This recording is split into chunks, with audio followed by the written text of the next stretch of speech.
तो भाई हमारे पास है सीटेट का PYQ 2026 7 फरवरी में जो एग्ज़ाम हुआ था सीटेट पेपर 2 का, ये उसी का क्वेश्चन पेपर है। और आज हम देखेंगे SST का, ठीक है। SST जो 60 नंबर का आता है। अब जैसे देखिए कि सीटेट में क्या होता है, CDP 30 नंबर का होता है, SST 60 नंबर का, कितना हो गया 90। और लैंग्वेज 1 30 नंबर का और लैंग्वेज 2 30 नंबर का, तो 60 120 और CDP 30 150 नंबर का क्वेश्चन रहता है। और 150 इसमें आपको नंबर मिलेगा, 150 मिनट का भी टाइम मिलेगा, ठीक है। 2.5 घंटा का पेपर होता है। अब इसमें क्या है कि टाइम मैनेजमेंट जो है एक बहुत बड़ा चैलेंजिंग फैक्टर बन जाता है। आपको टाइम जो है पूरा का पूरा मैनेज करना पड़ेगा, पूरा का पूरा क्वेश्चन का आंसर आपको लगाना पड़ेगा, ठीक है, छोड़ना नहीं। तो आज हम देखते हैं SST पेपर 2, ठीक है। ये देखिए पहला क्वेश्चन, क्वेश्चन नंबर 31 कि निम्नलिखित में से कौन सा भारतीय संविधान की प्रस्तावना में अंतर्विष्ट नहीं है। इनमें से जो वर्ड है फ्रीडम, जस्टिस, इक्वलिटी, लाइबर्टी, तो इनमें से कौन सा वर्ड भारत की जो संविधान में प्रस्तावना है उसमें से नहीं है। तो फ्रीडम वर्ड नहीं है, ठीक है, फ्रीडम वर्ड नहीं है। वो जो है ना कि हम भारत के लोग भारत को एक संपूर्ण प्रभुत्व संपन्न समाजवादी पंथनिरपेक्ष ये जो बोला जाता है प्रस्तावना, उसमें से फ्रीडम वर्ड नहीं है, ठीक है। तो option number A is the right answer. चलिए हम दूसरा देखते हैं। एक ऐसी स्थिति जहाँ एक व्यक्ति को वे संसाधन और अवसर प्राप्त नहीं है जो अन्य व्यक्तियों को उपलब्ध है, क्या कहलाती है। तो इसे असमानता कहते हैं, ठीक है। आप एक गांव में है भाई, एक बंदे को आप बिजली दे रहे हो, दूसरे बंदे को बिजली नहीं दे रहे हो, है ना। एक को एक सामान प्रदान कर रहे हो, दूसरे को नहीं दे रहे हो, तो ये असमानता है ना।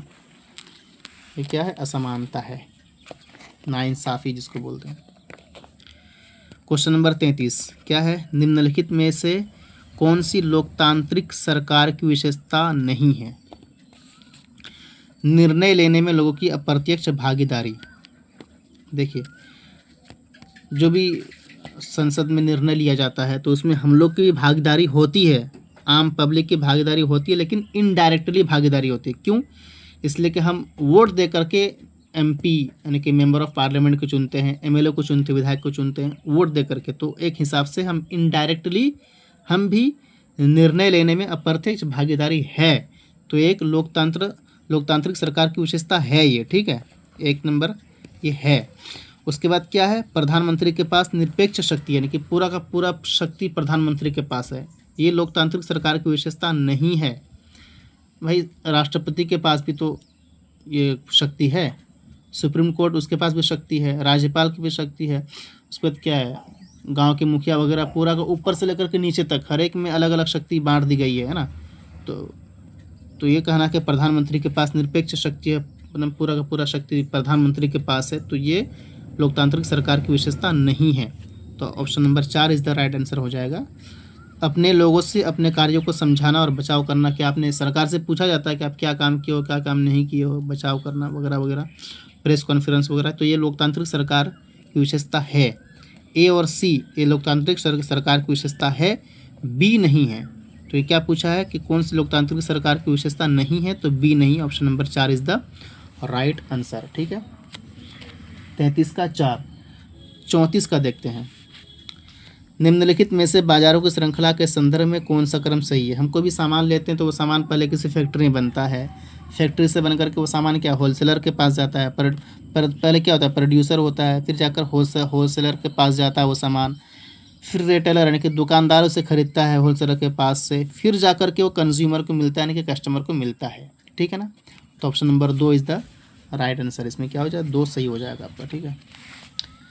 अब देखते हैं 36 नंबर क्या है, खेतीहर मजदूरों के संदर्भ में निम्नलिखित कथनों को पढ़िए। खेतीहर मजदूर यानी कि वो मजदूर जो खेती में काम करते हैं।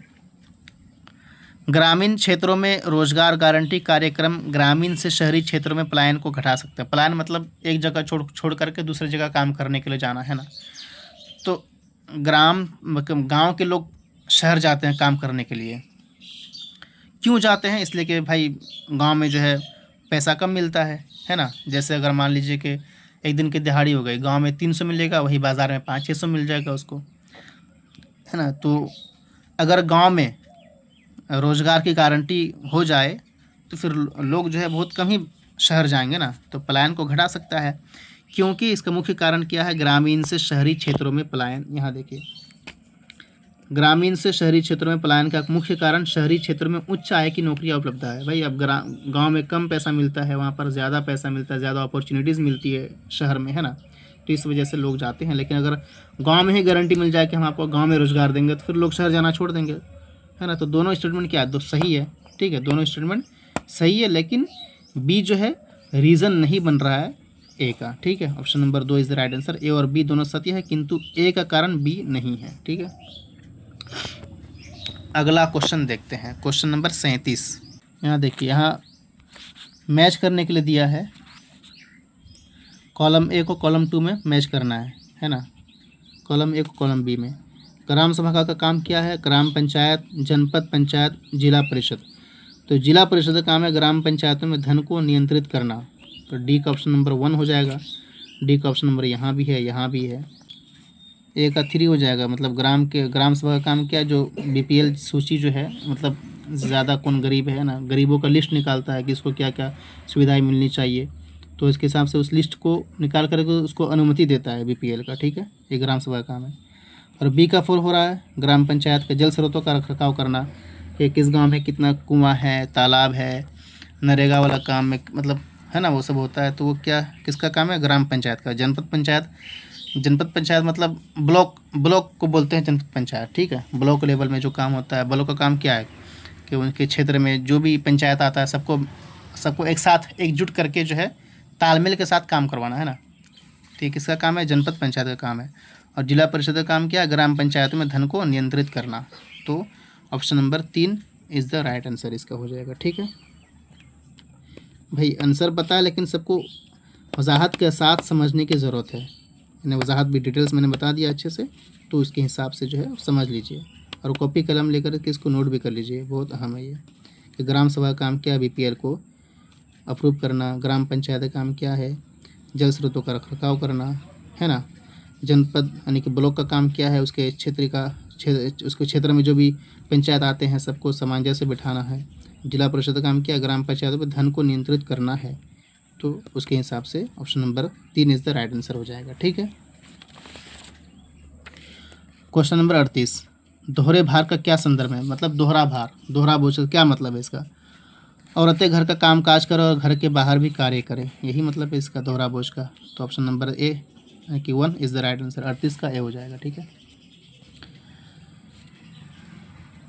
उसके बाद देखते हैं 39, राज्य द्वारा निरंकुश एवं निरपेक्ष शक्तियों का उपयोग नागरिकों के विरुद्ध करने में इनमें से कौन सी चीज़ नागरिकों को सुरक्षा प्रदान करते हैं। तो वो क्या है, फंडामेंटल राइट्स, मौलिक अधिकार। मौलिक अधिकार आपको पता होगा 6 है ना, हमारे संविधान के भाग 3 में मौलिक अधिकार का वर्णन है।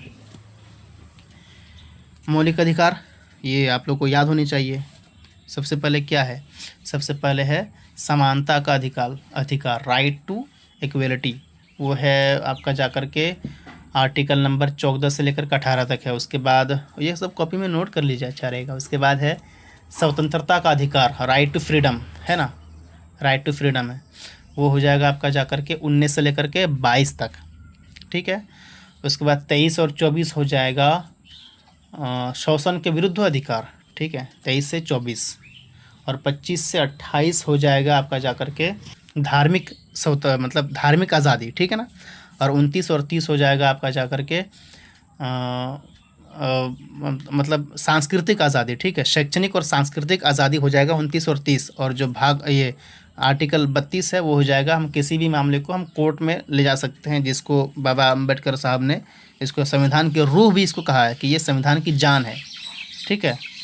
मौलिक अधिकार फंडामेंटल राइट्स का जो छठा नंबर वाला है ना, उसको संविधान की जान, उसको संविधान की रूह भी कहा जाता है, सोल ऑफ संविधान, ठीक है। कि हम अपने मामले को, हम अपने मतलब जो भी कुछ होता है उसको, अगर किसी के साथ जुल्म हो, है ना, अत्याचार हो, तो उसको, उस मामले को हम कोर्ट में ले जा सकते हैं, ठीक है। तो कोर्ट वाला सिस्टम उसी में है। यहाँ देखिए 40 नंबर, निम्नलिखित में से कौन से कार्य भारत के संविधान के अनुच्छेद 21 की अवमानना करते हैं। अनुच्छेद 21 14 से 18 क्या है? समानता का अधिकार। और 19 से 22 तक है स्वतंत्रता का अधिकार। ठीक है, स्वतंत्रता, हम आज़ाद हैं, हमको आज़ादी मिली है, ये हमारा मौलिक अधिकार है ना। तो ये जो स्टेटमेंट है 1 2 3 4, इनमें से कौन सा स्टेटमेंट जो है अनुच्छेद 21 के खिलाफ है? सरकार द्वारा निश्चित न्यूनतम वेतन की सफाई कर्मचारी को ना मिलना। सरकार ने एक मिनिमम, अगर मान लीजिए मिनिमम जो है वेतन निश्चित कर दिया है कि भाई आप ये काम करोगे तो आपको 20,000 में महीना मिलेगा। अब सरकार ने बोल दिया है और कर्मचारी को नहीं मिलेगा, तो भाई ये तो गलत है ना, ये क्या हो जाएगा? गलत हो जाएगा। तो निजी विद्यालयों का विद्यार्थियों के से अत्यधिक फीस लेना। एक वस्त्र उद्योग भूजल को संक्रमित करे जो कि पेयजल का एक स्रोत है, मतलब पानी पीने ना देना, है ना। तो ये मतलब ए और सी, पटरियों पर रेहड़ी वालों को धंधा करने से मना करना। ए और सी इज़ द राइट आंसर, यानी कि ऑप्शन नंबर ए आपका सही हो जाएगा। इसलिए कि जब सरकार ने एक मतलब सुनिश्चित कर दिया कि आपको इतना मिलेगा, फिर भी उतना नहीं दे रही, तो ये तो आपके स्वतंत्रता के ख़िलाफ़ है, आर्टिकल 21 के ख़िलाफ़ है ना। और किसी को पानी पीने ना देना, पानी पीना भाई ये भी हमारा अधिकार है ना, तो हम इसको कैसे छोड़ सकते हैं? तो ये तीनों यानी कि 2 ए और सी क्या करता है? आर्टिकल 21 के ख़िलाफ़ है ये, ठीक है ना, आर्टिकल 21 के ख़िलाफ़ है ए और सी। ठीक है, तो 40 का option number A is the right answer.